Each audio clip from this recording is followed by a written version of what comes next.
Mas afinal, o direito imobiliário está sendo negligenciado no direito das famílias? E aí, meninas? Bom, vou falar aí você fala. Eu acho que o direito como um todo, parte geral, direito imobiliário, porque normalmente quem atua em famílias, principalmente em famílias, não tanto em sucessões, quem atua em famílias acaba se focando muito nas matérias de famílias, mas todo o resto interfere, inclusive, na matéria de famílias, né? Não tem como, por exemplo, você fazer um divórcio se você não sabe fazer uma leitura de matrícula. E isso a gente vê com frequência. Não tem como você, por exemplo, decidir uma questão, né, que envolve ali o direito das famílias sem entender aquele patrimônio, e as pessoas, infelizmente, acham que é só estudar direito das famílias e tá tudo certo. Então, é justamente isso que a gente vai trabalhar no episódio de hoje do nosso Adnocast.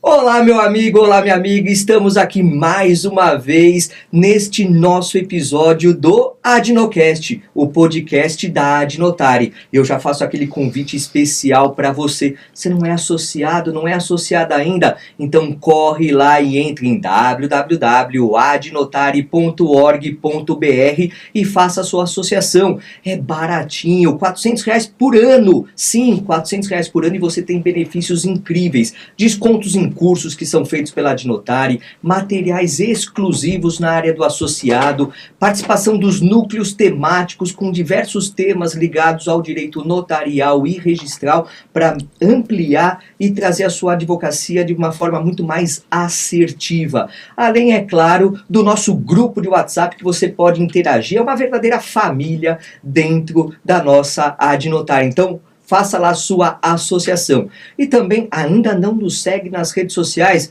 Entra lá no Instagram da Adnotari, @Adnotari, e fique por dentro de tudo que acontece nesse mundo do direito notarial e registral.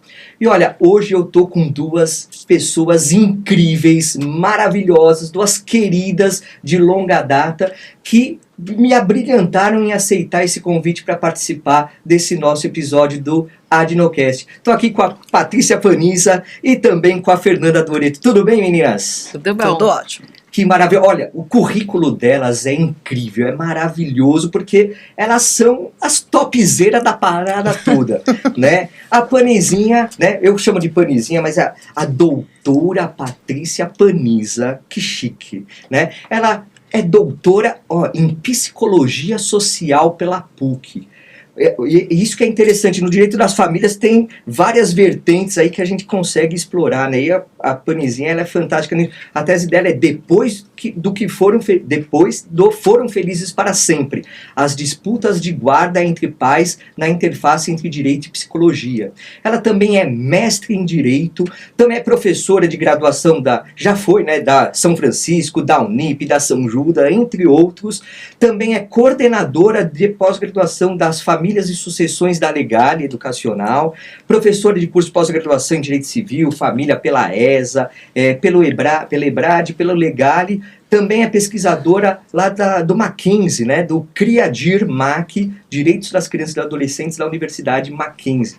Coautora de obras jurídicas em direito das famílias, direito da criança e do adolescente, e advogada há um tempinho, né? Há um tempinho. Que experiência. Obrigado, Panizinha, por você estar aqui hoje. Eu que agradeço o convite. Maravilha. É um prazer estar aqui. Ah, que bom, que bom. E também aqui a Fernanda Doreto, a Dorets, mas espera aí, é a doutora Fernanda Orsi Baltrunas Doreto. Olha, ela também é graduada pelo Mackenzie, advogada já há um tempinho, sócia do vou falar aqui, não sei se eu vou acertar, Guenes Viana, Teixeira Gobato e Baltrunas Doreto, Sociedade de Advogados. Falei certo? Falou certo. Maravilha. Mestrada pela Universidade de São Paulo, dissertação sobre direito à imagem, tema interessantíssimo. Doutorado também pela USP, né, em 2008, com a tese Dano Moral Coletivo. Professora da Universidade Paulista, na Unip, também professora convidada em pós-graduação do Mackenzie, do Legale, e também vocês têm um projeto que eu acho incrível, que eu queria que vocês começassem falando, Nós e Ninhos, né? Como que veio Desatando Nós e Construindo Ninhos? Como que é esse projeto? Como que vocês idealizaram? Para que serve? Quem que pode seguir? Manda aí, o que é? Eu acho que a gente... Posso? Eu acho que a gente percebeu que existe uma... Como a gente há muitos anos dá aula, né, na graduação e também nos cursos de pós-graduação, a gente percebeu que tinha uma lacuna muito grande no ensino jurídico, justamente para que se demonstrassem outras técnicas, que não só as técnicas jurídicas para a resolução de conflitos e para o entendimento dos conflitos familiares, né? Na nossa experiência na advocacia, a gente começou a perceber que as coisas estavam ficando cada vez mais complicadas porque nós sentíamos que as pessoas com quem a gente tinha os nossos embates ali, né, no dia a dia da advocacia, não tinham muito essa percepção de que estavam lidando com famílias, primordialmente. E que a atuação do advogado, quando ela é desastrosa, ela destrói a família, sem muitas vezes possibilidade de você ter uma recomposição. Então esse foi o nosso start, né? Nós começamos muito a conversar sobre isso, nós já tínhamos trabalhado juntas na mesma universidade, já tínhamos feito alguns projetos, nós temos, né, cursos que nós lançamos há muito tempo, né, voltados para a área da família e voltados para a área das sucessões, e aí tivemos essa ideia, né, de nos reunir para criar um método para tentar trazer para esses alunos e, né, para essas pessoas que trabalham com família e sucessões, que existe um meio de se fazer uma advocacia mais adequada, em que a gente tem ali a gente evita a judicialização extrema e traz para as pessoas realmente um resultado positivo, né, para suas vidas ali, porque a vida ela não termina no divórcio, né, ela vai continuar e dependendo da atuação do profissional, pode continuar de uma maneira muito boa ou pode continuar de uma maneira, como eu falei, desastrosa. Eu acho que o método, para assim, resumir bem, é mais do que tratar dos temas de famílias e de sucessões, mas é do como. Porque a técnica jurídica, se o advogado se aplicar, estudar bastante, com profundidade, ele vai dominar. Mas o que vai fazer a diferença é o como ele traduz essa técnica para os casos da vida real. Então, é esse percurso do como fazemos lá no nosso escritório, e que tem dado certo, que constitui o que a gente chamou do método. E por que os nós e ninhos? Desatando nós, construindo ninhos, né? Esse termo veio de uma socióloga, ela que falava em nós e ninhos, nós, né? Porque quando a gente pega um caso bem intrincado, você tem vários nós. Então a gente quer desatar esses nós, desfazer esse nós e possibilitar a construção de ninhos. Ou reconstrução de ninhos, porque não é porque houve um divórcio que acabou a família, não, ela vai ser uma família transformada. Basicamente é isso. E vocês acham que essa percepção ela é decorrente eu vou usar o termo falha, mas não é propriamente disso, mas talvez a falta de tempo que na graduação se tem para preparar o profissional do direito? Porque a gente sabe, a gente foi professor, né, de graduação há muito tempo e tal, e o tempo de aula, ele não é compatível com aquilo que a gente poderia passar, né? Geralmente passa-se o básico e passa realmente muito mais a questão da teoria, a questão, claro, jurisprudencial, doutrinária, mas não essa questão da humanização da advocacia que é necessária. Não é um pouquinho disso que falta para o profissional, principalmente os recém-formados? Também, mas eu acho que vai além disso, porque as competências ou habilidades socioemocionais, elas também podem ser desenvolvidas. E claro, num curso de direito, direito civil, nós tínhamos, não temos mais, né? Sim. Mas nós tínhamos nos 5 anos Sim. de direito. E direito de famílias e sucessões, 1 ano só para isso. Um semestre para cada. Um semestre para cada, praticamente. exato. Sucessões, por exemplo, eram raros os professores que conseguiam chegar em sucessão testamentária, trabalhar a sucessão testamentária no curso. Então, se você já tem uma disciplina, que é a única que você tem aos 5 anos da faculdade, Direito Civil, só 1 ano para família e sucessões, e ainda assim você não consegue contemplar tudo, seria realmente impossível. Impossível dar num curso de graduação. Ainda que a gente exemplifique muito em sala de aula, leve casos práticos, né? E também gera até a própria maturidade, acho que a maturidade do aluno Sim. interfere bastante, porque quanto mais você tem experiências de vida, e quando a gente fala em famílias, principalmente, é experiências de vida, né? Eu sou divorciado, então eu já sei como é uma vida de casado e uma vida de divorciado. Então isso, se eu fosse advogado hoje, se eu atuasse como advogado hoje, eu teria uma aplicabilidade diferente do que eu tinha quando eu nem era casado, né, na época e tal. Então eu acho que as experiências também contam muito nas famílias, não contam? Contam, e muitas vezes assim, a gente com a experiência, não só a experiência pessoal, mas a experiência trabalhando com isso, a gente consegue enxergar o que é viável, o que não é viável. E muitas vezes o indivíduo que acabou de começar, ele não tem essa visão, por exemplo, vai fazer um plano de guarda, né, de regulamentação de convivência. Tem coisas que a gente bate o olho e fala, putz, isso aqui é inviável, não tem como isso ser cumprido, né. Vai dar problema lá na frente. Então, assim, muitas vezes o jovem advogado, ele não tem essa percepção, porque ele não tem, como você mencionou, a experiência de vida, e tem coisas realmente que os livros não ensinam. Mas, eu acho que é importante a gente pontuar que, de um lado, né, você mencionou a questão das universidades, e realmente, a gente tem um tempo reduzido, né, em muitas universidades o tempo de aula se reduz aí a no máximo 3 horas, né, então você chega na faculdade às 7, sai às 10 com um intervalo ali, o que não era antigamente, porque antigamente a gente começava às 7 e terminava quase 11, né, verdade. Então você tinha um tempo maior. O medo de perder o ônibus, né, para ir embora. Exatamente, então assim, tem essa questão, né, que o tempo reduziu, mas eu acho que o que a gente está enfrentando hoje é um outro problema, porque a gente está lidando com uma geração que quer tudo muito rápido. E nessa área, você precisa de um tempo de maturação. Para trabalhar nessa área, você precisa de um tempo de maturação. Você precisa ter um equilíbrio que muitas vezes um equilíbrio, um conhecimento que você vai adquirindo no decorrer do tempo e que as pessoas não estão muito, muito desejosas. Elas querem rápido. Elas querem aquilo que é imediato. E elas também não querem, né? Isso também é uma realidade, que esse estudo seja um estudo muito aprofundado. Então, assim, por exemplo, eu peguei um processo essa semana, uma ação de guarda extremamente conflituosa, extremamente complicada, 950 páginas, laudo e não sei o que lá. Cara, eu peguei 2 dias só para fazer a leitura, apesar de... E fiquei considerando e ponderando discussões que eu falava, gente, assim... Acontecia uma coisa, petição. Acontecia outra coisa, petição. Acontecia outra coisa, petição. Eu falei, gente, não teve maturidade aqui para dizer, não, pera um pouquinho, vamos botar a bola no chão, vamos organizar, porque tá uma bagunça, ninguém entende mais nada do que tá acontecendo aqui. Então, eu acho que também falta um pouco disso, né?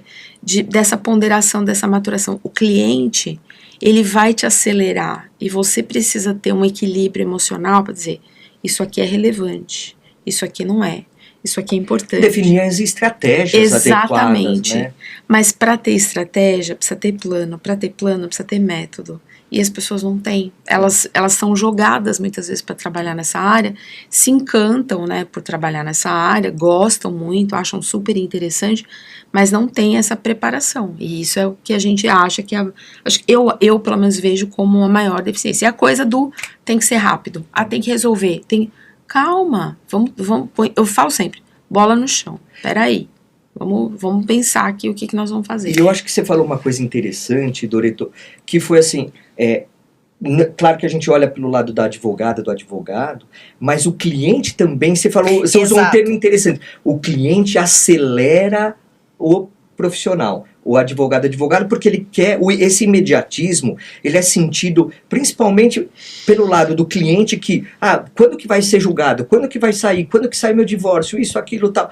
E aí ele tem uma expectativa de rapidez que a sociedade hoje, o movimento da sociedade é tão absurdo, né, que você não consegue nem ter tempo de ler um acordo. O pessoal fica só na ementa, por exemplo, dos julgados. Confunde acórdão ou a ementa com um short de Instagram, né? Sim. Pega lá no Jus Brasil e coloca lá como se fosse o texto todo, né? E quantas vezes a ementa nos direciona de uma forma equivocada Totalmente, ao que está no julgado? Né? Porque aí você fala, bom, peraí, no julgado tem um detalhezinho que faz toda a diferença com relação ao que está na ementa, né? Exato. Isso que você colocou não são só os advogados, mas também são as pessoas. A gente tem notado muito também. É o que eu chamo carinhosamente de, abre aspas, adultos infantis. Então, porque a questão nem sempre a experiência ela vai ser acompanhada de maturidade emocional. Então, às vezes, a gente lida com muitos adultos extremamente infantis, do tipo que bate o pezinho, eu quero, porque eu quero. Só que não para pensar, para raciocinar que tipo de efeito isso pode produzir, principalmente quando envolve criança, para os meus filhos, para mim, para o porvir e etc. Então, parte do método também é trabalhar na vertente educacional, porque educar e conscientizar é até mais importante do que apenas tratar das questões sob o ponto de vista jurídico. Porque o jurídico, se não está bem trabalhado, você vai judicializar. E aí você vai outorgar para um terceiro que sabe nada sobre você, que você é ninguém para ele, né? Mais um, sobre a sua vida. É ele quem vai protagonizar aquilo que você vai viver. Mas por que você vai viver isso? Porque vocês não conseguiram construir. E muitas vezes o advogado ele tem esse papel, essa função de auxiliar as partes, num primeiro momento, sob a perspectiva educacional mesmo, de conscientização, para então ela entender os limites. Ela nem sempre tem o entendimento que a gente tem sobre termos jurídicos. Então, um comum, né? A pessoa acha que guarda compartilhada é ficar metade na casa do pai, metade na casa da mãe. As pessoas têm essa ideia, essa crença do que é guarda compartilhada. E não tem nada a ver com isso. Então, é um trabalho educacional mesmo. E assim, eu acho que do ponto de vista dos advogados, das advogadas, há uma necessidade de uma mudança da formação Sim. propriamente, né, da graduação, a forma com que a formação promovida, e isso reflete nas pós-graduações, nos cursos de extensão, e tenho certeza que reflete nesse projeto de vocês, né, do Desatando Nós, Construindo Ninhos, né? Sim. Essa mudança, eu acho que assim, esse acolhimento com conhecimento. Exato. Né? Que eu acho que essa é a proposta central de vocês, não é isso?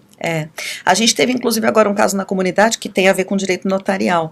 Um advogado, ele colocou lá um questionamento na comunidade que a gente tem, que os advogados mandam os questionamentos, que os clientes dele queriam fazer um pacto antinupcial e constar desse pacto antinupcial um provisionamento de renda em caso de separação. Então ele articulou todas as cláusulas e isso aconteceu numa cidade do interior de São Paulo. Aí chegou lá no tabelião e os clientes queriam o tabelião XPTO lá de onde eles moravam.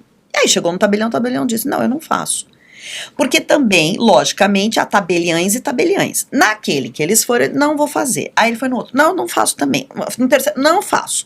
Ou seja, ninguém fazia. Aí ele manda a questão lá, mas pode isso, produção?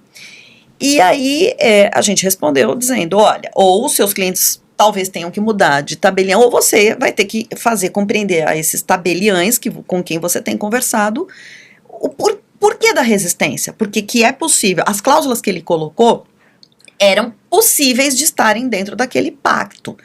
Mas se o tabelião responde simplesmente um não, às vezes é porque, será que é possível? Eu vou ter que estudar para saber se é ou não. Tá fugindo do normal, né? Tá fugindo do que ele faz. Do dia a dia do arroz com feijão. Exato. Até porque se a gente pensar, escolha de regime de bens antes do casamento já é uma exceção à regra.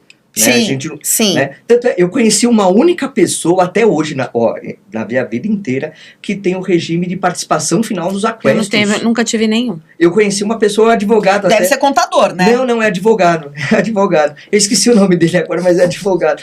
Então, assim, Eu tive um caso também, era também super advogado. raro. Sim, Né? raríssimo. É super raro. Então, assim, o que não é ordinário, né, para que seja feito, acaba tendo resistência. Sim. Até eu entrevistei aqui a tabeliã do primeiro de notas da capital, a doutora Renata Padilha, não sei se vocês conhecem, uma pessoa incrível. Né? Ela advogou, foi juíza federal e agora é tabeliã. Né? Uhum. Então, ela tem uma experiência interessante. E ela falou assim, olha, eu faço as coisas diferentes. Porque eu entendo a necessidade e ela tem justamente essa preocupação que você demonstra, Panizza, que é do quê? De entender o que a pessoa quer, porque ela tem que promover a solução de acordo com aquele que é o desejo da pessoa que está indo lá. E eu acho que é isso que a advocacia precisa também, né? Sim. Entender qual é o teu objetivo, quais são as soluções viáveis, possíveis e que podem se concretizar. E também escolher a forma disso, porque hoje a gente tem no extrajudicial muitas vertentes para solucionar questões de família interessantíssimas, né, que não precisa necessariamente do judiciário para essa interferência. Né? A única coisa que eu deixo muito claro aqui, né, é que o que às vezes a gente encontra é uma resistência infundada, e às vezes a gente não encontra dificuldade em, por exemplo, né, você tem alguns tabelionados que, não, isso tá tudo bem, tá tudo certo, podemos fazer, ou seja, situações que podem ser completamente divorciadas da realidade. Mas situações que preveem o futuro, como é o caso do pacto antinupcial, não, isso não pode. Como assim não pode? Qual é a justificativa? Então, bem ponderou aqui a Panizza, e eu me lembro da discussão no grupo, e até acho que ele conseguiu, né? Conseguiu. Ele conseguiu convencer, dizendo, olha, qual é o problema do registro, né? Não estou conseguindo entender o que você está vendo de errado. Porque, veja, eu estou fazendo uma escritura pública. Para que eu estou fazendo uma escritura pública? Porque eu preciso de algo que tenha publicidade, que tenha uma solidez, e porque, no caso do pacto antinupcial, é uma regra da lei. Eu não poderia fazer de outra maneira, né? Mas se eu estou pedindo para constar lá uma disposição que não ofende a lei, né? O objeto é absolutamente ilícito, é juridicamente possível, não é passível de determinação, não vai prejudicar terceiros. Qual que é o problema? Eu acho que o que falta também, às vezes, a Panizza também começou falando que o direito civil ele começa a ser aprendido logo no primeiro semestre, né, em algumas faculdades a partir do segundo, mas a gente tem, via de regra lá, pelo menos uns 5 anos em que você vai ver direito civil de alguma maneira. Eu costumo brincar com os alunos assim, quando você entra no terceiro semestre, você não pode esquecer o que você aprendeu no segundo. Quando você chega no quarto, você não pode esquecer o que você aprendeu no terceiro e no segundo. Direito civil é uma matéria cumulativa. E se você conseguir ter essa visão, você vai conseguir enxergar o direito de uma maneira muito mais ampla, muito mais plena. Então, vamos fazer um documento, um pacto antinupcial. É um negócio. Vai ter que seguir todas as regras, tem forma prescrita na lei, tem requisito para eficácia, tá tudo lá bonitinho, mas eu preciso resgatar o conceito que eu aprendi lá atrás. Lá na teoria geral. Lá na teoria geral, e é isso, assim, por exemplo, disposições, né, eu brinco, teve uma disposição que tratava da aplicação de multa, no caso de infidelidade, né, então foi amplamente divulgado na imprensa, que a corregedoria tinha autorizado o registro do pacto antinupcial, que falava sobre uma multa, que, se eu não me engano, era R$180 mil, no caso de corregedoria de Minas Gerais. E aí eu chego para os alunos e falo assim, tá bom, vamos pensar sobre a cláusula? Não que eu ache que seja impossível, mas vamos pensar sobre a cláusula. Vamos começar no seguinte, o que é infidelidade?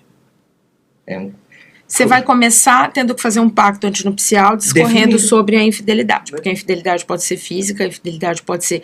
Eu tenho relacionamentos virtual, eu tenho relacionamentos abertos em que relações sexuais não são consideradas infidelidade, a não ser que elas envolvam relacionamentos afetivos. Você tem sentimento, você vai ter que definir. Então então definiu ali. A outra coisa, você vai descontar isso da minha ação do outro no futuro? tem que verificar isso também, né? Se vai poder fazer o desconto da minha ação. Se os dois fizerem a traição, se eles traírem, vai ter compensação? São verbas compensáveis ou não são verbas compensáveis? Porque dependendo do regime de bens, um tem patrimônio e o outro não tem. Então vai compensar como, né? E o mais comum, assim, que eu brinco, né? Falava, aí eu vou matar a cláusula de uma vez. Descobri a infidelidade, entrei com pedido de divórcio, indico a ocorrência e a existência da cláusula, faço uma primeira audiência de tentativa de conciliação, me reconcilio, perdoei, e dali 3 meses decidi que era imperdoável, voltei. Vou poder exigir a cláusula ou não vou poder exigir a cláusula? Você já imaginou o tamanho do pacto antinupcial? Não é uma cláusula de 2 linhas. É isso que eu falo. A simplificação do direito é complicado. Não isso, dá, né? porque tem coisas assim que você precisa, que se a gente começar a problematizar... Eu me lembro uma vez, eu tive aula com o Rui Geraldo Camargo Viana e tive aula com o Gavião, acho que foi o Gavião de Almeida. Lembrei do Rui Geraldo por outra razão. Foi com o Gavião de Almeida. O Gavião de Almeida um dia entrou numa aula de direito, né, contratual. Ele entrou numa aula de direito contratual para falar sobre o contrato, acho que de comodato. E ele apresentou tantas questões referentes ao direito, referentes ao comodato, que eu falei, gente, eu não sei nada. Eu na pós-graduação, né, no mestrado, assistindo a aula e falando, gente, eu não sei nada, porque ele começou a levantar. Então eu faço isso com os alunos, quando alguém me faz uma pergunta, eu falo, vamos problematizar.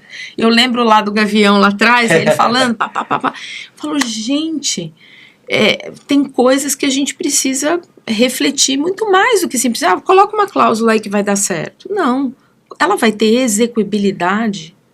As pessoas não se preocupam com isso. Aí é muito bonito. Aí aparece, todo mundo discute, fala, pode, não pode. Sim, eu quero saber como é que nós vamos colocar isso, tirar isso do papel, que o papel aceita tudo, para colocar isso na prática. Então é aí que eu acho que está o ponto. Que a gente busca muito a formação que a gente quer, que a gente gosta, é essa. Para que você deseja isso? Como é que a gente vai colocar isso em prática no futuro? Ok, vamos escrever isso no papel. Como é que você vai transformar isso na tua realidade? É possível? É viável? E se o cliente não está enxergando, você tem que enxergar. Essa é a tua função. Até porque no direito das famílias tem o sentimento envolvido cega. Sim, né? E o advogado, a advogada, ela tem que ter esse distanciamento de enxergar por cima a realidade para justamente trabalhar o que a Dorito falou. Bom, esse pacto antinupcial, essas regras, como que elas vão ser? Porque assim, a gente sempre busca trabalhar no e se, né? Porque enquanto tá tudo perfeito, tá andando lá que é uma maravilha. Só que aí vai acontecer o divórcio, eventualmente, né? Ou a traição, nesse exemplo que você trouxe. Então, como que vai ser a aplicabilidade daquela regra? Ela é exequível, como você bem disse. Então, essas preocupações têm que ser do profissional, realmente, até para falar não. E às vezes falar não, é difícil falar não para um cliente, né? Mas é preciso ser dito, né? Quando tem que ser dito é preciso. E a gente também vê muito isso. Às vezes a pessoa ela faz a mesma pergunta de forma diferente. Exato, várias vezes. Porque talvez ela tenha a crença de que vai mudar a resposta, né? Conforme ela pergunte mais vezes. Não vai mudar a resposta. Mas acho que esse é o ponto central. Quando nos procuram para fazer uma minuta que vai para um ato notarial, esse é o ponto. É exequível? Porque se não for exequível, e a gente já viu coisas realmente assustadoras, né? Se não é exequível, você vai cobrar do cliente, sabendo ou não sabendo que não é exequível, só que na hora que o problema vier, ele vai lembrar de você. Sim. Né? E uma pessoa, ela pode fazer bem a tua campanha para 2. Ou pode fazer mal a tua campanha para 500. Falar mal é mais legal, não é? Sim. Não é bem isso, né? E a questão da responsabilidade também. Claro. Você está lidando com a vida do outro, né? E aí, quando você lida com a vida do outro, inclusive, sob a perspectiva da vida do outro e não da sua. Porque até nessas questões, por exemplo, pacto a questão da infidelidade ou da lealdade em pacto, precisa ver o que se entende por fidelidade, o que se entende por lealdade, porque eu já atendi casais que têm relações abertas. E já atendi também aquele que tem relação semi-aberta, né? Porque o cidadão, nossa, eu sou super adepto da relação aberta. Aberta para ele, mas para ela ultra fechada. Mas e ela, como ela via essa questão? Bom, ela Tolerava. até pelas próprias falas da pessoa, mas o homem é assim mesmo. Sabe, essas coisas assim. Então você tem que entender pela perspectiva do outro e não pela sua, por aquilo que você faria na tua vida. Então é muito importante saber ouvir. Sim. Né? Sim. E assim, a gente E gostar, né? Gostar, tem isso, né? Ouvir, gostar e interpretar para poder realmente trazer a solução jurídica, né? Para aquela situação. E assim, o direito das famílias, ele abrange tudo, praticamente. E o imobiliário está imerso nisso. Sim, né? sempre. Então, assim, não dá para advogar nas famílias sem saber imobiliário, e não dá para advogar no imobiliário sem saber direito das famílias, né? Sim. É uma recíproca absoluta. Né? E essa interferência, essa aplicabilidade prática, porque assim, tem várias regras, e aí a gente pode começar, por exemplo, com a outorga uxória marital, né? Que é uma regra que protege patrimônio de acordo com o regime de bens, e aí, antecipando o regime de bens propriamente, que a gente estava falando de pacto antinupcial, tudo, entender essas consequências para a aplicabilidade num planejamento da família mesmo, como um pacto antinupcial, é relevantíssimo, né? Sim. E no próprio curso do casamento, né? Porque às vezes você tem situações do tipo, eu já tive situação assim, o casal ia fazer o divórcio, né? Estava se preparando para o divórcio e a mulher descobriu que o cidadão tinha uma namorada para quem ele havia comprado um apartamento, mas estava no nome dele. Porém, ele nunca mencionou tal apartamento para a mulher. A gente acabou descobrindo porque você faz aquelas pesquisas, né, nos cartórios de registro de imóveis, e aí apareceu esse apartamento. E era o quê? Era como se fosse uma garçonière do cara. É óbvio que em nenhuma negociação preliminar esse apartamento sequer foi mencionado por ele. E ela estava naquele vou, não vou, vou, não vou. E aí o que você tem que orientar para essa pessoa? Você tem tempo. Vamos que ela ainda está casada com o cidadão. Então, enquanto casada, e aí você liga, né, o direito de famílias com o direito que é o registrário, imobiliário, e também lá com a parte geral. Enquanto casada, você tem uma causa obstativa de fluência do prazo prescricional. Mas, na medida em que vocês rompem a sociedade conjugal, e não necessariamente formalizem esse rompimento, mas romperam, cada um deu o girinho nos seus calcanhares e foi embora. Você tem a possibilidade de buscar esse bem contra a pessoa e contra o seu futuro ex-cônjuge, no momento ex-cônjuge. Então, a pessoa, ela tem que ter também essa tranquilidade de saber que não necessariamente todas as medidas têm que ser tomadas em absoluto de imediato, que existe um tempo, ela não pode passar do tempo, mas determinadas medidas ela pode tomar num determinado tempo, que não precisa ser necessariamente agora. Porque isso também ajuda ela a refletir, como a Fernanda colocou.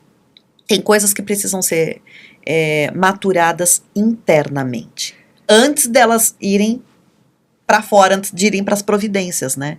E nesse caso é interessante porque enquanto casada, ela tem uma proteção, principalmente porque qualquer negócio jurídico que ele venha fazer com o imóvel depende da anuência dela, da outorga dela.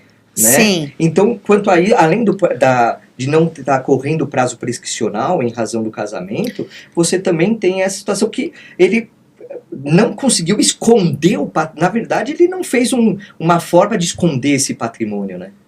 Então, mas é que no caso deles, porque assim, a outorga uxório marital, ela é necessária em todos os regimes, exceto da separação convencional. Convencional. Porque na separação, que é aquela obrigatória, também precisa da anuência, porque você não sabe se o bem pode vir integrar a meação, etc. Eles eram casados por separação de bens.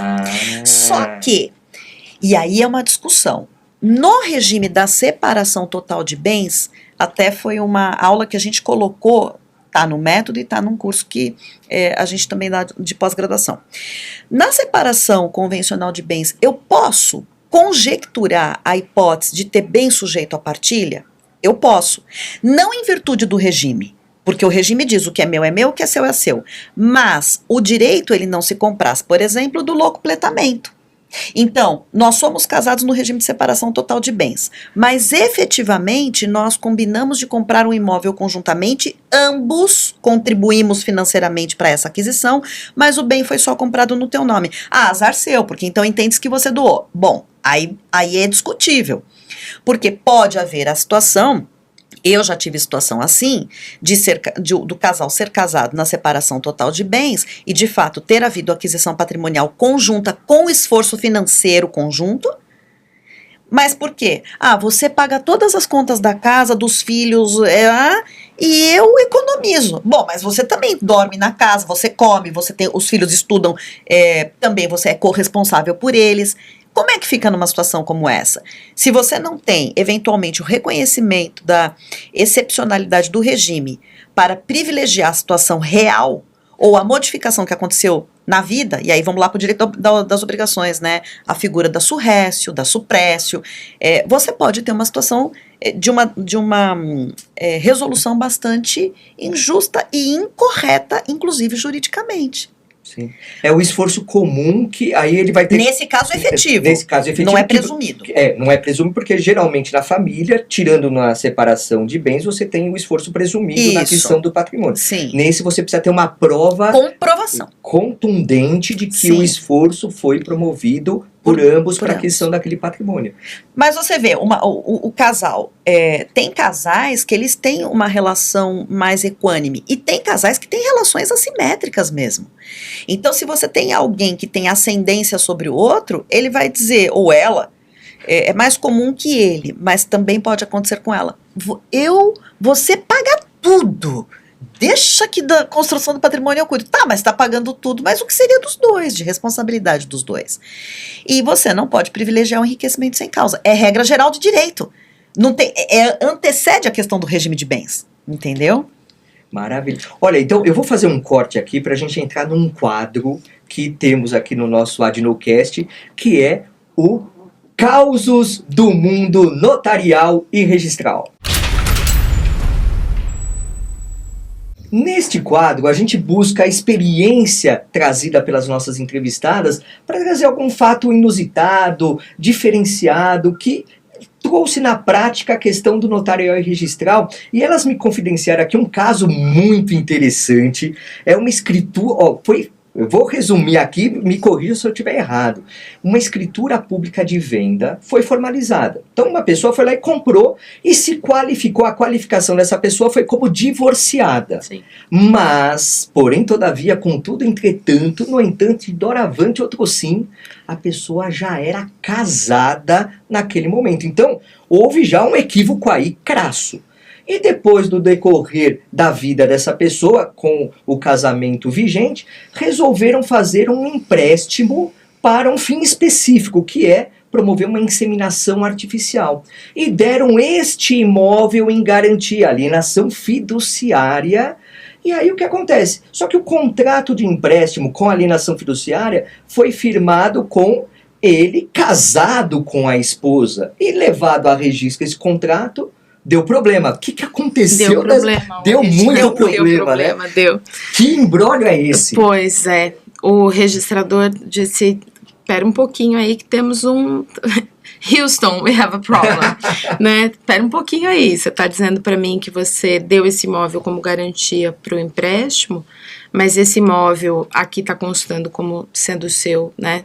Como divorciado. Entretanto, quando você juntou o contrato de alienação fiduciária, você apresentou a certidão de casamento e na certidão de casamento está claro que o imóvel foi adquirido depois do casamento. Então, nós vamos ter que fazer toda uma retificação, vamos ter que reorganizar aqui o registro. Nesse momento que foi feita essa reorganização, veja, e aí é que vem o ponto, né, que eu falo que às vezes a falta do bom profissional para fazer uma boa orientação, o imóvel tinha sido adquirido antes do casamento. O compromisso de compra e venda foi feito antes do casamento, de fato, né? O pagamento foi feito, creio eu, que talvez até integralmente, por conta até da prova que foi produzida posteriormente, porque veja, gente, isso só surgiu no divórcio, tá? Que fique claro que toda essa história é uma história maluca, porque assim, quando nós entramos com o divórcio, a informação foi a seguinte: olha, que eu saiba, tem um imóvel que foi adquirido, que eu morava, mas eu não sei qual é a situação do imóvel. Mas eu sei que eu tive que assinar uns documentos por conta, né, do empréstimo. Eu falei, bom, vamos então puxar a matrícula do imóvel. Puxo a matrícula do imóvel e eu descubro essa história toda. Então eu falo no divórcio, olha, falou que não tinha bens a partilhar, mas na verdade tem esse imóvel aqui, que inclusive deu esse rolo todo. Não foi informado adequadamente que era casado à época da realização da escritura pública de venda e compra, que foi registrada no registro imobiliário. Se qualificou como divorciado, depois fez o empréstimo, aí teve que juntar a certidão de casamento, aí quando juntou a certidão de casamento teve a retificação, então quer dizer, em tese, os dois são donos, né, do imóvel. E aí o que ficou demonstrado depois, por meio de prova, veja, poderia ter sido nesse momento, ter sido feita uma documentação já para demonstrar a existência da subrogação. Né? O ideal, e aí fica a dica, né? Que toda vez que você tiver uma subrogação, que essa subrogação conste expressamente, para evitar problemas e discussões futuras, para você ter que fazer, porque como bem disse a Patrícia, a gente está falando de uma questão aí de locupletamento. Por que a subrogação, ela precisa ser avaliada? Porque, se o patrimônio era meu, se eu resolvi casar por um regime em que só vai ser comunicável aquilo que foi adquirido posteriormente ao casamento, e eu tinha já aquele bem, o outro não vai poder se aproveitar de um bem que era meu. Então vamos fazer uma coisa bem organizada, bonitinha. Pois não fizeram nada organizado, nada bonitinho. Então o divórcio ainda teve toda a discussão patrimonial e aí ficou definido, ficou demonstrado que teria havido subrogação. Então olha só que maluquice.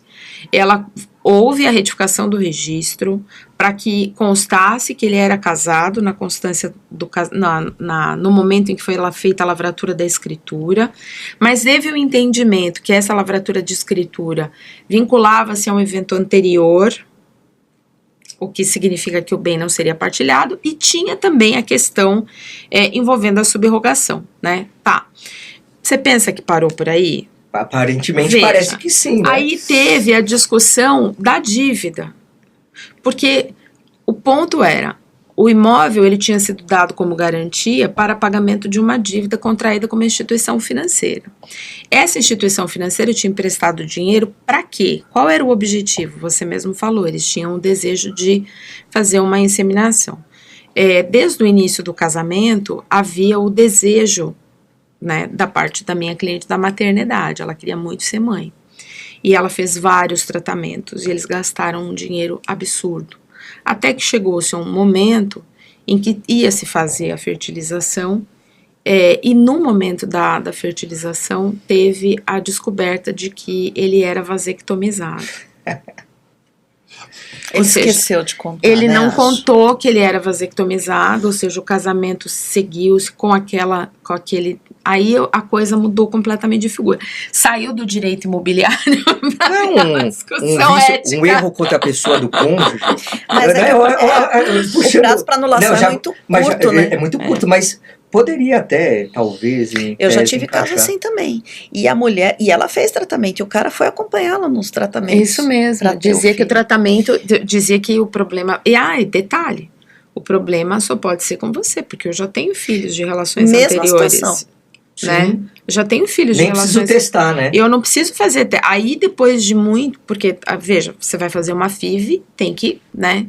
E aí teve uma outra discussão, porque assim, já estava tudo pago. Então, cogitou-se a possibilidade da utilização de sêmen de uma outra pessoa e não houve aceitação, né?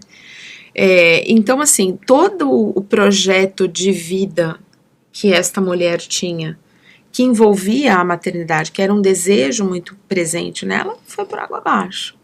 Mas é interessante notar que, assim, ela descobriu que ela era supostamente dona do imóvel, o que não era, porque ficou, né, foi modificado posteriormente, mas poderia não ter sido, né? Sim. Mas ela descobriu quando foi se fazer a avaliação do financiamento. Espera um pouquinho. Você assinou o financiamento, você assinou a constituição da alienação fiduciária em garantia, mas você, tudo bem, é casada, mas não era dona do imóvel. Vamos levantar essa história aí do imóvel primeiro, vamos descobrir, né? E aí teve essa descoberta. Então, assim, eu falo que é o combo, né? Tá aí pra mim, a deslealdade. Aí tinha que ter indenização. Sim, também Dano acho. existencial, A né? deslealdade é, assim, absurda, né? Como eu falei, você tem todo um prejuízo do projeto de vida, né? Do desejo que a pessoa tem da vida dela e algo que ela não vai poder resolver Sim. futuramente, porque o tempo vai ser muito cruel também. Verdade. Nesse E ponto. paralelamente a isso, a questão voltada para o imóvel, o cara buscou fazer algo que ele tinha direito, porque comprovou-se que era bem particular, né? De uma forma errada ao se declarar como divorciado, e a não evidenciação no momento lá da lavratura da escritura de compra do imóvel, não foi comprovado o estado civil dele perante o tabelião. Exatamente. Eu acho que isso é absurdo. Que já é também. estranho, né? Porque você tem que você junta seus documentos de Sim. comprovação do seu estado civil, Eu né? tenho, assim, várias hipóteses. Eu acho que, por exemplo, devia ter o compromisso de compra e venda anterior, Já com ele com a como divorciado. documentação, com ele como divorciado, pegou-se aquela documentação, juntou o resto e felicidades, né? Eu queria só pontuar uma coisa que eu acho importante. A gente está falando muito aqui de casamento, mas o casamento, na nossa vida profissional, dos males ele é o menor, né? Porque o grande problema que eu enfrento, que eu acho que a Patrícia enfrenta também, porque o casamento, ele é maravilhoso, ele tem um marco, tem uma data ali.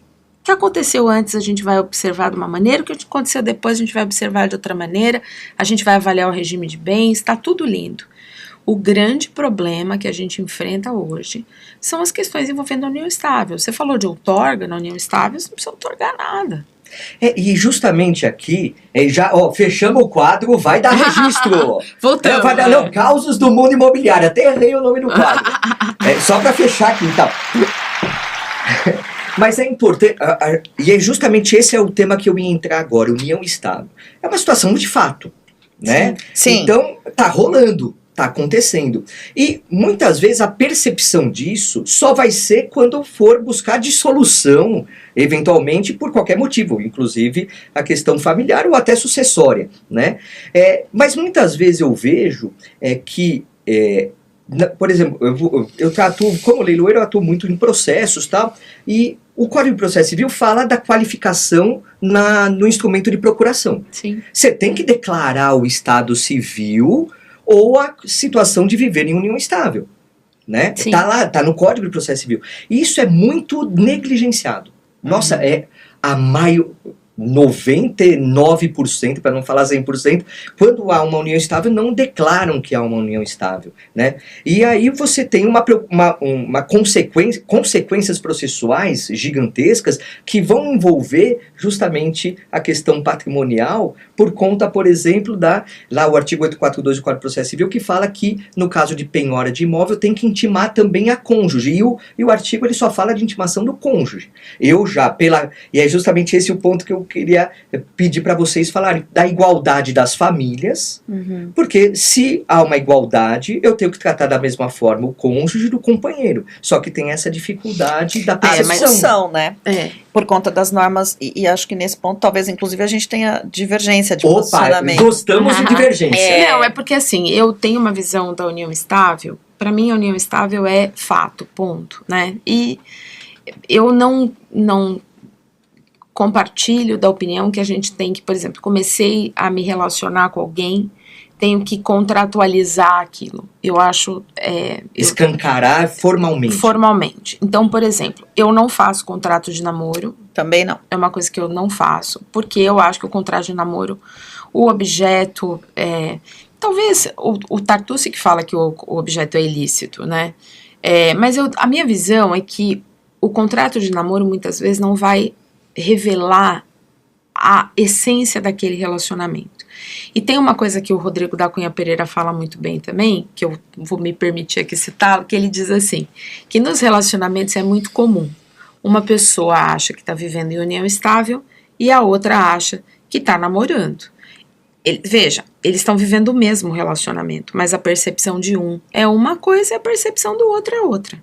Então, a união estável vai ser um fato e muitas vezes você vai passar anos e aquelas pessoas vão continuar tendo percepções diferentes sobre aquilo que elas estão vivendo. Então, e não só as pessoas, mas a sociedade sim, para com elas o resto também, do mundo, né? Então, para mim, você vai precisar declarar a união estável quando as partes não fizerem isso voluntariamente, fazendo essa avaliação. Isso precisa ser avaliado. Esse lapso temporal precisa ser avaliado. Precisa ser... as pessoas precisam ter ali uma preocupação em ter essa prova. Mas essa prova, veja, você não precisa produzir. Porque se você vive com alguém desde do tempo X, desde as priscas eras, você vai ter documentação para isso. Porque é impossível você não ter. Registros de qualquer natureza. Registros de qualquer natureza, viagem, documentação, por exemplo, que você recebeu num determinado condomínio, autorização de entrada, questões públicas, né? Fulano e sua esposa. Eu já fiz reconhecimento de união estável que os caras saíram no jornal e a mulher que nem tinha o nome do cara foi apresentada como se ela tivesse o nome do cara. Fulano e sua esposa ciclana de tal, que era o sobrenome dele. E eles não eram casados. Então, assim, primeira coisa, essa coisa de você fazer a união estável antes, começamos a sair, vamos fazer uma união estável. Eu não sou favorável, eu acho que a união estável, se você quer isso, você quer casar. Aliás, eu falo sempre, vou olhar, para lá que eu tenho que olhar, casem-se, por favor, resolva a nossa vida, vai casar. Porque fazer união estável é assim, é a prova. E essa prova, às vezes, se for um casal mais discreto, se tiver ali uma questão de ocultação, ou, por exemplo, já vi situações em que havia uma união estável, ela era pública para um determinado grupo de pessoas, mas não era para o resto do mundo. E você vai dizer que não é união estável? E você tem uma discussão, porque pode ser que você pegue um juiz que entenda que não, a publicidade é um requisito. Público vai ser público, não existe público fechado, porque o cara não queria que a família dele soubesse que ele tinha um relacionamento, porque era uma família muito conservadora, tinha lá tinha algumas peculiaridades, ele não queria. Sim, mas para o resto do mundo, né, para o porteiro, para os vizinhos, para os amigos mais íntimos, a união estável e o principal para eles, né? O principal é eles, né? Mas essa é a questão que torna a união estável diferente do que a gente vê muitas pessoas comentarem, um assunto tão delicado. Porque as pessoas, em geral, têm uma ideia de que basta você viver junto, então, se amanhã ou depois tiver um problema, eu vou lá e, olha, estamos juntos há X tempo. Não. Porque mesmo que você tenha muitos registros de fotos, vídeos, você diz que há uma relação amorosa, mas você não diz qual é a qualidade dessa relação amorosa. Porque você pode ter uma relação amorosa de bastante tempo e nem por isso ela ser uma união estável. E assim, o que vai distinguir se essa não é? Basicamente, a união estável, ela não é um projeto de ter uma família. Ela é uma família. Sim. Entende? Então você uma diferença que faz toda a diferença. Sim, e isso independentemente de você ter ou não filhos. Porque há vários casos em que o casal tem filho, mas não tem união estável. Poxa, mas não teve filho? Sim, teve filho, mas a relação ela não se qualificava, porque não tinham projetos conjuntos, porque ela não era pública de modo geral. São vários elementos. E esses elementos colocam aqueles que estão convivendo numa berlinda muito delicada, porque se eles não estão em consenso sobre a existência, sobre o período dela, porque eles estão juntos há 15 anos, pode ser que eles convencionem, olha, tudo bem, mas só que os 3 primeiros anos a gente estava fazendo test drive, né, e o resto ok. Mas se eles não tiverem, você vai ter situação em que você vai discutir desde do -2, se aquela relação é ou não é união estável, e caso sim, a partir de que período é ou não é. E para isso você vai depender de quem? Não só de documentos, mas você vai depender de prova testemunhal. E olha, as pessoas são muito, claro, conte comigo, stand by me, até o momento que você precisar rolar alguém como testemunha.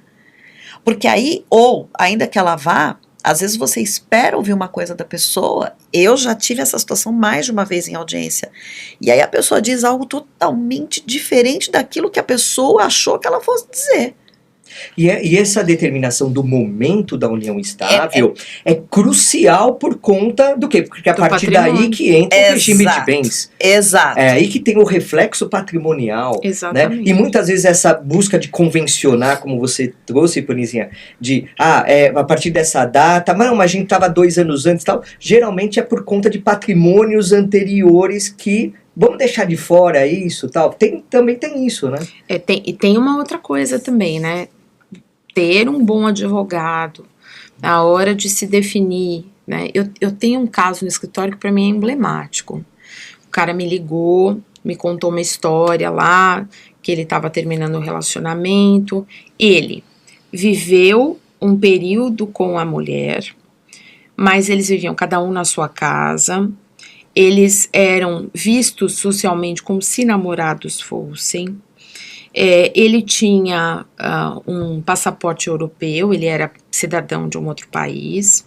E aí, por conta disso, por conta dessa cidadania, né, de outro país, ele decidiu fazer com ela um documento de união estável, porque ela desejava também ter a cidadania. Mas aquele período anterior, ali, na cabeça dele, ele não tinha vivido uma união estável. Muito bem.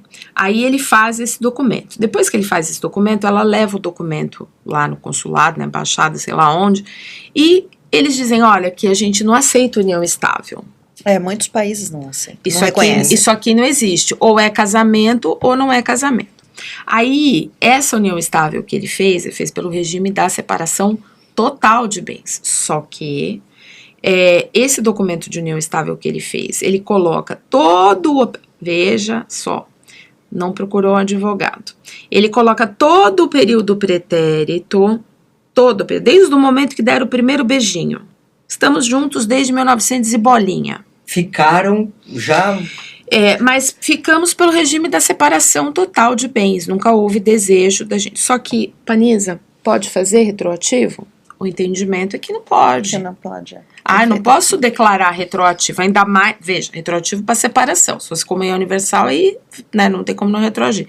Mas como é separação total, não. Então, desse período aqui, todo, desde 1900 e bolinha, vocês viveram em união estável pelo regime da comunhão parcial de bens.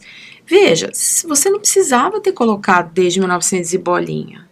Você podia ter colocado 2 anos, a 1 ano, a 3 anos. Sei lá, você podia ter consultado um advogado, questionado, visto. Bom, colocou. Aí ele casa, porque ela não conseguiu com a união estável. Quando ele vai fazer o casamento, ele quer converter aquela união estável em casamento, né? E por que ele quer converter? Porque ele quer aproveitar o regime de bens da separação convencional, o que seria bom para ela, de certo modo, porque uma vez... dentro da separação convencional, ela seria herdeira ainda dele. Mas aí o que acontece? O juiz, o registro civil diz, não pode, aí consulta o juiz, aí o juiz diz, não pode, porque você já tem mais de 70 anos, tem que casar pelo regime da separação obrigatória de bens, porque foi antes do julgamento, né? E aí ele casa pelo regime da separação obrigatória de bens. E aí, eu acho que, descobrindo ela que não seria mais herdeira dele, creio eu que ela vai procurar um advogado. Só quando e o advogado, né, diz assim, olha, mas a senhora não é nem herdeira dele, a senhora casou pelo regime da separação obrigatória de bens, ele tem filhos, a senhora não vai ser herdeira dele, não vai, né? Então, veja, a sua situação é essa. Aí ela entra com pedido de divórcio, só que ela entra com pedido de divórcio e ela quer o reconhecimento de todo esse período, inclusive dizendo que aquele período em que eles viveram em união estável, o regime era da comunhão parcial de bens. Por conta da impossibilidade da retroatividade. Onde é que faltou o bom advogado aí? Esse homem, de fato, para mim, viveu um namoro que o STJ Qualificado. fala de namoro qualificado, que a gente não gosta da expressão porque parece que tem namoro com desqualificado, né? Mas é um namoro qualificado, é uma relação em que era uma relação já madura, todo mundo já tinha filho, estava vivendo juntos novas experiências, né? Viajavam muito juntos, tinha uma vida plena, mas assim, não tinha um projeto comum. Era cada um na sua casa, cada um com a sua família, saíam, namoravam. E aí também teve o contexto, né, da pandemia, que a gente não pode esquecer, que acabou mudando tudo. Mas eu me lembro que quando ele me conta a história, e eu recebo a história pensando, é um namoro qualificado. Vou defender isso, vai dar para defender. Quando eu recebo a escritura pública de união estável, eu falo, putz, tá... Chafurdou tudo aqui. Escreveu aqui, aí eu falei, então, agora, falei, olha, sabe aquela orientação, aquela conversa que a gente teve diante dessa escritura de união estável? Nós vamos ter que fazer o duplo twist carpado aqui, vamos tentar um acordo, porque assim, não tem mais como pisar. E a solução disso daí? Teve solução já? Foi uma solução consensual. Foi uma solução Ou foi consensual. um perde-perde? E por uma coisa, ganha, na verdade eu acho que teve um pouco de ganha-ganha, sim. Mas tem uma coisa interessante na solução consensual, que foi o seguinte, quando nós fizemos, eu fiz o acordo com o advogado, ele tinha dinheiro, então aceitou-se que fosse feita a partilha financeira, mas os imóveis não foram incluídos, foram todos excluídos. Porque tinha ali um contexto de subrogação também e tal. Ele tinha um patrimônio imobiliário interessante. E aí eu falei, vamos fazer constar todos os imóveis. Todos. E vamos dizer que todos esses imóveis, eles foram adquiridos por patrimônio exclusivo, não havendo partilha. Por 2 motivos. Primeiro, imagina se no futuro alguém decide, por exemplo, dizer que esse acordo não contemplou os imóveis. Sim. Teve ocultação patrimonial, vamos fazer uma sobrepartilha. Então eu falei, tem que constar. E segundo, imagina esse homem vai vender esse bem. Aí alguém diz assim, por favor, o seu registro de nascimento atualizado. Aí vai constar que ele casou e que ele divorciou. Podem pedir a carta de sentença. Cadê os imóveis? Não estão. Você tem que regularizar a situação. Então eu falei, não, vamos colocar todos, vamos fazer uma lista de todos os imóveis que estão excluídos, porque se a gente tiver algum problema futuro, a gente já minimiza. Veja, eu digo sempre, minimiza, não sei se vai acontecer alguma coisa, mas é um cuidado que deve ter, que você precisa ter. E que muitas vezes, e tem uma outra coisa também, né, deixar isso muito claro, que aquele patrimônio é um patrimônio exclusivo, para não entrar na conta do juiz, que vai querer que você recolha custas em cima daquilo, né. Claro. Você está só colocando ali para ter uma garantia de que se no futuro tiver uma discussão, você tem ali aquele patrimônio já delimitado que não entrou na divisão patrimonial porque é patrimônio exclusivo. Mas você tinha perguntado isso por conta da intimação de penhora. Sim, isso né? porque... E assim, eu acho que é uma questão bastante controversa.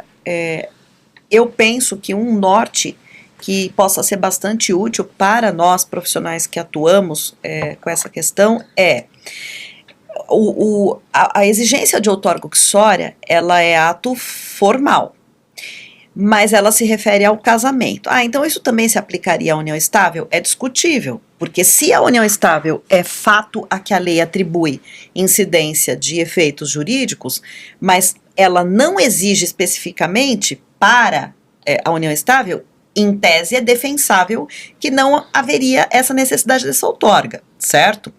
Mas penso que aqui um critério que pode orientar, quando a gente tem ali o caso da vida real, né, essa pessoa que deixou de pedir a outorga desse convivente, ela sabia ou tinha elementos para saber dessa convivência e não pediu para dar uma desperto? Por quê?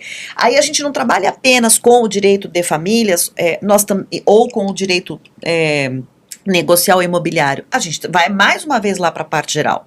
E na parte geral, também vai aparecer isso nas obrigações, nos contratos, a gente tem lá o princípio da boa-fé, mas não é boa-fé subjetiva. É objetivo. Porque boa-fé subjetiva, de boas intenções, o inferno tá lotadaço. A gente vai trabalhar com a boa-fé objetiva. E isso também se transporta por processo. Porque quando a gente vai olhar lá as normas fundamentais do processo civil, nós também verificamos isso lá nas normas fundamentais do processo civil. Então, eu vivo em união estável e sei que, aliás, a outra parte vive em união estável, eu sei disso, porque todos os elementos estão à vista, eu tenho alguma relação com ela, já conheço há muito tempo, mas eu deixo de exigir porque me é conveniente. Então, vamos, é aquele jogo de ponderação. Agora, não, eu não sei, não tinha como saber, não sou adivinho, não tenho bola de cristal. Essa pessoa que está em união estável, que eventualmente teve alguma implicação na sua parte patrimonial, claro, ela não vai ter prejuízo na ameação dela, mas é que a ameação dela, uma coisa é a relação que se estabelece entre o convivente e o outro e com terceiros. Sim.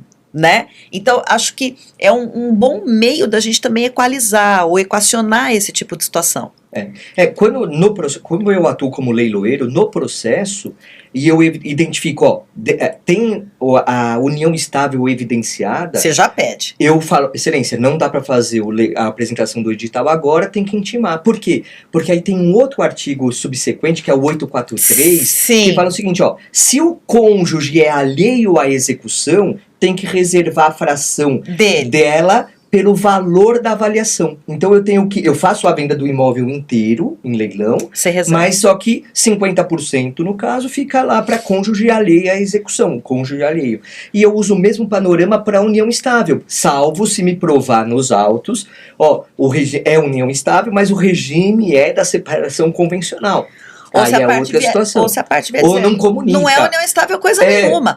Mas aí a coisa fica mais feia, porque aí você vai ter uma prejudicialidade externa, né? Sim, aí o juiz vai falar, não é aqui que decide, porque Exato. Geralmente não é os processos que geralmente eu atuo não são da área das famílias e não é no bojo daqueles autos que vai ser discutido isso, até por questão de competência. Sim. Mas eu vou aproveitar agora e chamar um outro quadro, que é o nosso quadro Vai Dar Registro?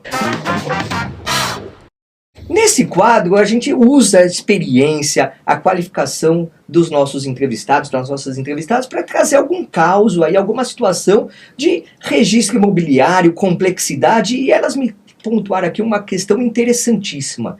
Venda de um imóvel para uma incorporadora, só que tinha uma hipoteca constituída, só que é constituída há muito tempo, né? Então, o casal, se eu não me engano, o casal constituiu a hipoteca, só que se perdeu essa hipoteca no tempo e aí foram vender e a hipoteca estava lá. O que aconteceu, Panizinha? Então, bom, e aí já fica a dica também, né?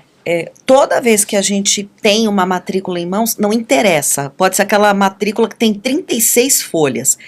Tem que ler todas, né? Porque às vezes a pessoa... E a gente também fala muito isso lá no método. Olha, você leia toda a matrícula, porque às vezes a pessoa pega aqueles primeiros dados ali daquela primeira folha da matrícula e tem lá o número do contribuinte, só que você vai ver na página 17 que o número do contribuinte já não é mais aquele, mudou. Sim. Mas por alguma razão não consta ali na frente. Então você vai observar todos os atos que foram praticados naquela matrícula, tanto os de registro quanto os de averbação. E nesse caso, tinha sido feita uma venda para uma incorporadora do terreno, e sabe aquele negócio que a incorporadora, ela vai fazer a incorporação e depois ela devolve partes, unidades. Permuta física. Exatamente. Permuta física. E havia isso. Só que lá no meio da matrícula constava um registro de hipoteca. E quando isso foi para o registro imobiliário, deu nota de exigência, voltou com nota de exigência. E nesse intercurso, nesse interstício, o casal se separa, o que já dá aquela complicada na situação. Bom, só que aí eu vejo lá a hipoteca, eu não lembro agora qual que era o banco, mas se não me falha a memória, era para o Banco Bamerindos. O banco já estava extinto, e a hipoteca, existe um prazo para a hipoteca, né, de 30 anos. Então, a rigor, o próprio registro da hipoteca não se sustentaria. Ah, mas como você vai fazer? Você precisa entrar com uma ação judicial para isso? Eu entendo que não, porque se o prazo máximo legal foi alcançado, você vai fazer um requerimento. Ah, e se o cartório de registro de imóveis, nesse caso não foi necessário, mas e se o cartório de registro de imóveis eventualmente disser eu não faço o registro, não faço o cancelamento, né? Aí nesse caso você vai suscitar uma dúvida registrária, porque é a situação. Bom, e aí quando veio essa nota de exigência, putz, e agora? Vai ser um problema. Como não percebemos? Não, né? como não percebemos não, como vamos resolver, né? Porque você fala que deu um problema, não deu registro e o casal é pego no meio de um rompimento, putz, isso aí pode Desandar tudo. é total, né? Aí, então, peraí, aqui não vai ser o caso, porque aqui deu o prazo, fizemos o requerimento, cartório de registro de imóveis baixou, pronto, resolveu. E veja, é uma providência simples. É uma providência simples. Então, eu acho que é um outro aspecto da interface entre as relações familiares e no direito sucessório também, com o direito registrário, notarial e imobiliário, que nós, enquanto profissionais, temos que nos atentar. Nem sempre a solução mais fácil, ou solução mesmo, ela precisa da intervenção do Poder Judiciário. Às vezes, muitas vezes, não precisará. Mas para isso é lógico, né? Você tem que saber fazer essa interface. Maravilha. Olha, esse caso é interessantíssimo, esse vai dar registro aqui, que bom que deu registro, porque a lei é clara, né? 30 anos já, a hipoteca já perdeu, a garantia real já deixou de existir plenamente. Esse foi o nosso Vai Dar Registro? Chegamos ao final. Ai, que pena. Meu, passa muito rápido.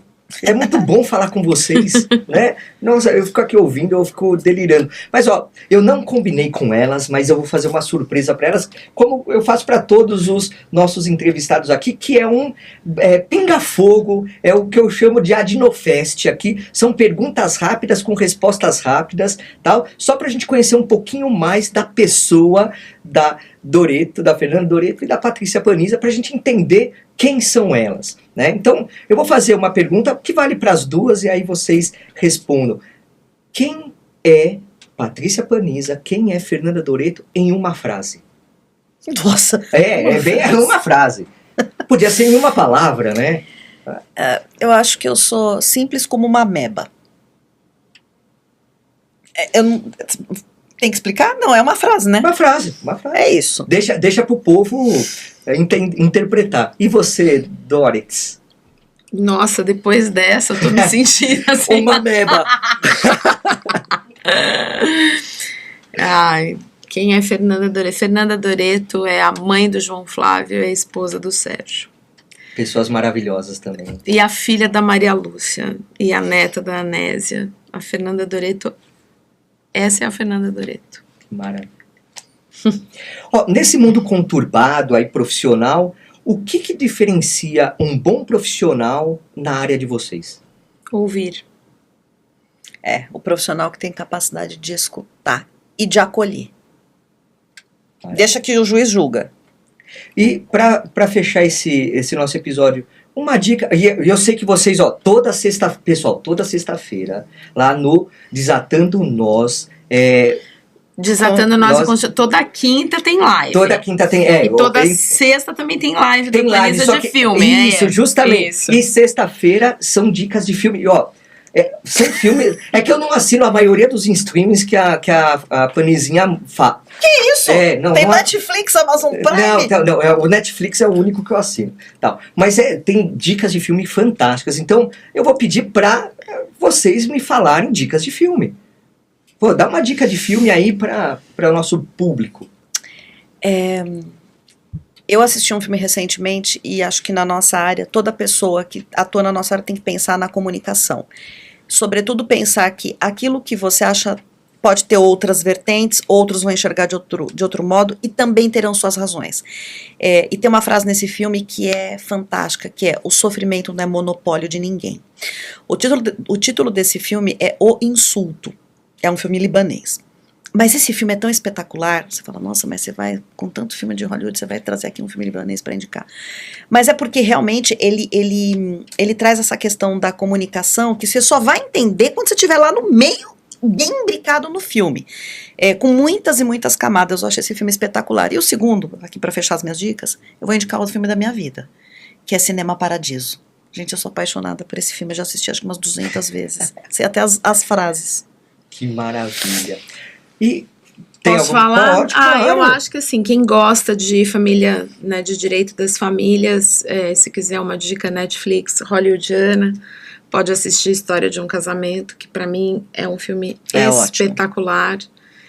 Mostra como um advogado pode contribuir para a solução do conflito, ou como ele pode destruir, né, minar a solução do conflito. E, já que a gente falou de filmes da vida, né, eu assisti outro dia, mais uma vez, Central do Brasil, e eu acho que Central do Brasil é um filme espetacular. Assim, para mim, é uma obra-prima, e quando começa a tocar a musiquinha lá no piano, eu já começo a me emocionar. Então, se eu tivesse que indicar, tem gente que nunca assistiu, né? É lindo. Porque tem, né, todos os preconceitos aí com o cinema nacional. Por favor, assista Central do Brasil, porque ele mostra o Brasil nas suas entranhas ali, e mostra também um resgate, né, tão maravilhoso, que eu acho que vale muito a pena. É isso aí, eu conversei com Fernanda Doreto, Patrícia Paniza, idealizadora do Desatando Nós, Construindo Ninhos, pessoas maravilhosas, obrigado por estarem aqui. Mensagem final. Ai, muito obrigada, Grego. Sigam a gente no @noseninhos, por favor, né? A gente tem um canal no YouTube também, e toda semana a gente solta lá um vídeo novo sobre assuntos que estão, né, na pauta. Então é isso. A minha se você é uma pessoa que reclama, eu sou uma que reclama, do Poder Judiciário, então faça a sua parte. Não, realmente, aquela história da andorinha, né? Ai, mas eu não vou conseguir terminar esse incêndio na floresta. Então, joga lá o biquinho, com o seu biquinho, a sua aguinha, porque se muitos fizerem isso, talvez a gente tenha um desafogamento e tenha também mais relações menos judicializadas, mais humanizadas e mais solucionadas. Ponto. Maravilha. Então, olha só, siga lá no Instagram, Desatando Nós. Não, @noseninhos. Opa, olha só, @noseninhos, tem muita coisa lá bacana, tem cursos também que vocês promovem, né? Então vale a pena seguir com essas duas pessoas maravilhosas, minhas queridas. Eu fico aqui com o episódio de hoje do nosso Adnocast, mas sempre o quê? Você gostou desse episódio? Então curte, compartilha, comenta, faz aí barulho, porque nós gostamos de ouvir também a sua opinião, que é muito importante. E não é associada ainda? Entra lá agora em www.adnotari.org.br e faça já a sua associação. Benefícios incríveis para você atuar de forma muito assertiva, muito prática, dinâmica e, é claro, lucrativa no mundo imobiliário, notarial e registral. E, é claro, siga-nos nas nossas redes sociais, no Instagram, @adnotari. E olha só, você tem aqui no nosso canal do YouTube muitos vídeos interessantes, outros episódios do nosso Adnocast que são imperdíveis. É isso aí, meu amigo, é isso aí, minha amiga. Bora lá, bora que dá. Abraço!